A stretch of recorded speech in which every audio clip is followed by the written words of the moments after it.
Welcome back everyone to the Anarchy Analysis series. We are back for spring and week 1 sees 15 games take place over the upcoming weekend. We are going to be predicting them all as we do, and we're starting off with our matchup of the week. That matchup of the week sees Team Heretics taking on Team Rogue. You may be wondering, why have we gone for this matchup? Well, firstly, this is actually going to be our first time covering Rogue this year. As well as the fact, this is the two teams that have made probably the biggest changes to their actual starting lineup. There's obviously other teams who have made changes, but I kind of wanted to talk about these two specifically in terms of a matchup. Heretics, if you don't know, they have dropped Kaiser as well as Perks from their main roster. Bit of a shocking thing, and the crowd and Twitter, X, whatever you want to call it, are in kind of uproar because the explanation given by the Heretics staff, owners, you name it, just was not up to snuff, and as such it's kind of disappointing in some regards for these fans that after literally a sample size of 9 games in regular season, as well as essentially playoffs, which was very, very short for Heretics, we've essentially got them in a matchup where they're against a team who also struggled during the winter split. Rogue, we get to talk about now. I'm gonna be really honest with you guys. They sucked. Rogue time was a thing all the time. Their games were very slow. They stalled out and stagnated in terms of progress. There were some instances where they went a bit too cocky and got absolutely dumpstered, and I think the changes Rogue made with Finn stepping into the roster instead of Shigenda is actually going to be a welcome one. The big issue Shigenda has, and this isn't taken away from the fact that he is a top player, his issue is he kind of favors towards carries and being the main focus for a team instead of being a weak side top when, realistically speaking, you look at the rest of the team, you kind of want to be playing towards the likes of Larson as well as Comp. With Shigenda in the roster, you kind of have to play to him with his carry-orientated style.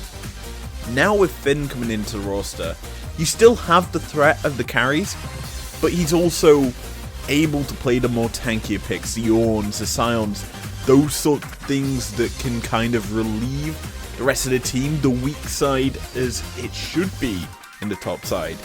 I think it's a welcoming change for Rogue, and it's good to see him back on this roster. Now, obviously, a lot of synergy with certain players already exists. The fact that he's already played with Larson before, when Rogue kind of first switched out their entire main roster for the rookies that included Larson and Finn. You then have his experience with Marcoon back on XL. I believe they both played together in Marcoon's opening split, and that's a welcoming sight to see. It certainly feels like a Rogue team that's gonna have a bit more synergy and can actually play well together, because let's be honest, they really didn't do much in winter, and I think here this is going to be their rejuvenating split, their bounce back to where they were.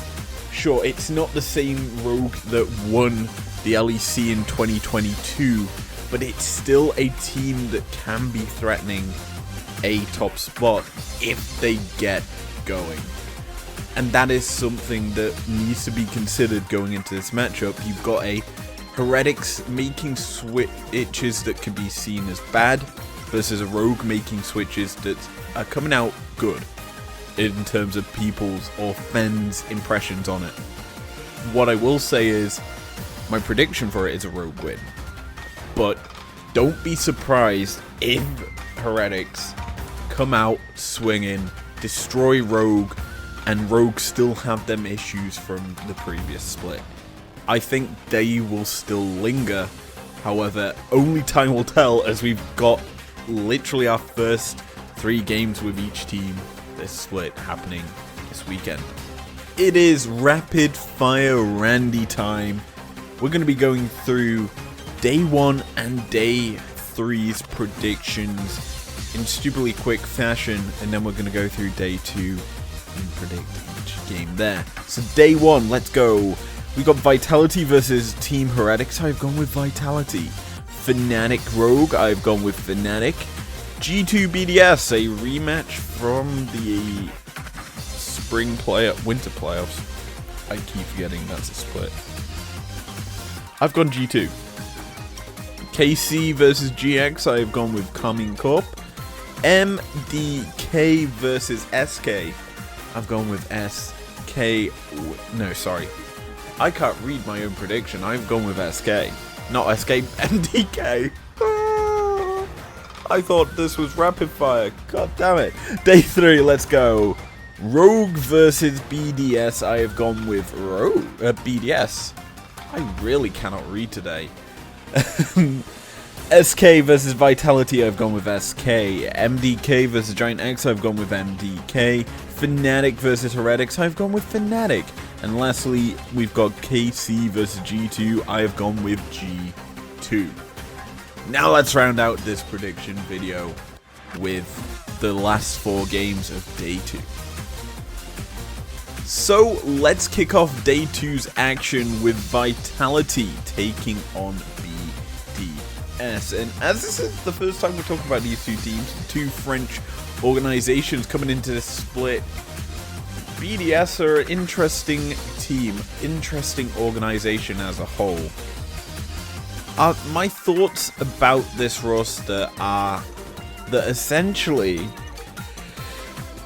they benched Add-on due to issues in playoffs. They couldn't ride it out till the final. They had to bench him for Gen X.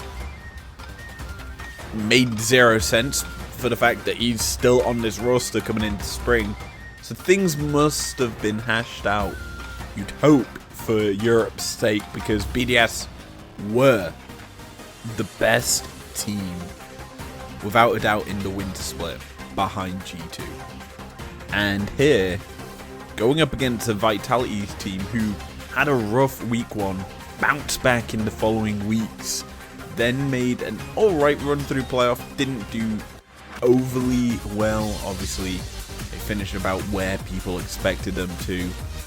I think this matchup, you kind of have to favor BDS.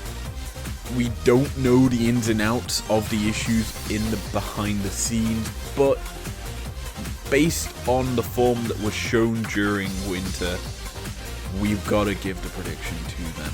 I think Add-on makes such a big difference for this roster that the way he plays the game is not how Gen X plays, and he plays a more relieving role for the team, able to pick up solo bolos here and there.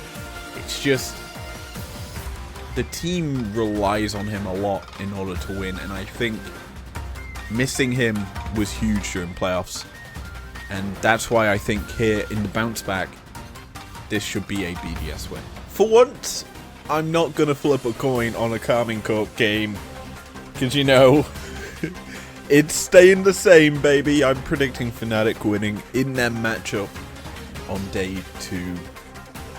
Let's talk about it though. Fnatic remain unchanged, the team that did so goddamn well during the regular split last year, as well as playoffs. Very strong. It feels unfortunate that for some reason Yike got All-Pro Jungler when Razork and Elyoya had phenomenal splits, if you think about it. Same with Alvaro, but we'll get to MDK in a bit. But yeah, Fnatic as a whole performed very well. They had a very solid squad last year, and I think people kind of fell asleep on how well Razork played. As for Carmine Corp, they got some wins towards the end of the split last year. Still not enough to bring them out 10th, but hey. They looked a little better, and now they've got a new coaching staff, with Yamato no longer being with them, unfortunately. Giving only 9 games to a new roster in the league really isn't enough time to obviously adapt and be a good coach for a team. You can't necessarily say it's his fault when it's a single round robin. You don't get the opportunity to improve as well as you would in a double round robin. Which is, if you don't want to know, I want to make a video on the issues with the current format of the LEC, because I'm very outspoken on formats being absolutely horrible for a league. The LEC's format is horrible. Excuse me. The LEC's format is absolutely horrible, and I have said that, I think, all too long. And I might even do it on Saturday. No, it'll be Monday's stream. So yeah, there's that. That's why I've gone with Fnatic winning here. I think Fnatic as a whole were just so much better than Carmine Corp, and I think Razor is a prime example as to why Fnatic will win this matchup. He will absolutely dominate them in the game. Now it's time for Giant X versus SK. Oh boy, 2 teams remaining unchanged, with I think a lot more personality being shown by SK last split, with the fact that you had Swiffer being so goddamn likable, and SK as a whole did very well in terms of expectations. Irrelevant, phenomenal top, as always. Niski guiding this team, giving the control needed, certainly was a key factor as to how SK performed so well, with Isma's constant aggression, I would say is the best way to word it. SK were a very strong squad. As for their opponents today, Giant X barely scraping it into playoffs with a last game do or die sudden death moment to get them in. It was rough goings during playoffs, I would say. They finished where they were expected, dead last in playoffs. Now, they did try to whip out new unique things with Yumi, but it wasn't their identity as a team. And that is something I think they kind of lacked, was an identity. You had some strong, solid performances opening weekend from the team, with Jackie's looking pretty good in the opening games. But I think, unfortunately, Jackie's, the way he was kind of like Team Heretics last year with Ruby. He had 1 or 2 good games and then petered out. Same story with Vito in his opening split. A few good games, his Zoe was banned every game after his first one, and then petered out, which gradually right now he's obviously looking better and better this year, but different story. Essentially, what I'm trying to get at is Giant X, I think, may lack a true identity, a true threat in the mid lane. And this is, I think, the split where Jackie's needs to step up and show that he is a solid player that can be relied on in this team. Because you look at the players around him. Odawame, literally the weak side king. You don't get that moniker if you're bad at the game. You've then got, in the bot lane, Patrick, a seasoned vet of the LEC, all-pro on a couple of occasions, I believe, at least once, though. As well as his laning partner, Ignar, the misfit that's found success in other countries, with NRG as an example. The lineup is stacked with talent. It's just not finding the right footing and formula to showcase said talent. And I think this split will be a proving point for this team, because if they do bad, I think a lot of changes will happen to this roster, either for the better or for the worse. And that is not something you want to say lightly. But let's get back to a more mellow topic. Who do I think will win this game? I think it's going to SK. There's not much reasoning behind it. I think there's a massive mid gap, and it's why I've said Jackies needs to prove himself. This will be a good test in the rematch for these two teams to kind of bounce back and prove why they deserve to be in the mid lane in the LEC. Simple as that. But yeah, SK is my prediction, but expect an absolute barn burner. And the final game for us to break down in full is G2 versus MDK, Mad Lions Koi. For the first time since the final, these two are meeting up against one another. If you don't remember the story of the finals, it went all 5, and G2 narrowly scraped the victory against the Mad Lions team, who last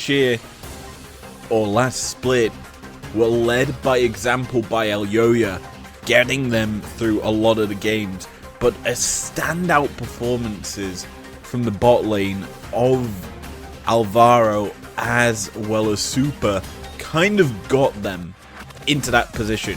Alvaro, without doubt, should have been All-Pro support, but was robbed of that elusive crown to get. Only a few amount of supports have ever got that role, or that title.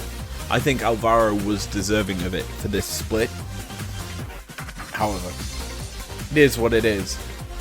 Here against G2 though, we're going to be seeing some spiciness, I think. Obviously, new patch, new champion in Smolder should be active, and granted, a lot of people have already kind of started to hate Smolder. I believe it's the powerful patch where he's very broken, and not the one before, or after, sorry, where you don't see him at all anymore. It's just Zerilution. But, hey, Zerilution kind of favors G2 a bit. They like to flex that Lucian around a bit between caps and hands. I believe Broken Blade even plays it. It is what it is. I think G2 have the draft advantage as always. I think that will come down to the deciding factor as to who wins this matchup, because G2 tend to come into these sorts of games with interesting picks, interesting draft, and I want to see them blow Mad Lions Koi smithereens to get the win, because that's who I predicted to win this matchup. And with that, 15 games done and dusted. First time in a while I've actually done that. So thank you very much for joining me today. If you enjoyed it, leave a like down below. Subscribe if you're new and if you want to. I'll see you guys for the live stream. Maybe some content in the week. I think there's going to be stuff. Hopefully. I've got it sat here waiting to be recorded. But I'll see you then anyways. Peace out. Never break, always fight, never quit, do it right, play the game, win it life, have no shame, there's no time, feel the pain, live the grind, I could change, in my mind, pick a lane, commit and climb, the only way to win it life, I never miss, that's fact, taking big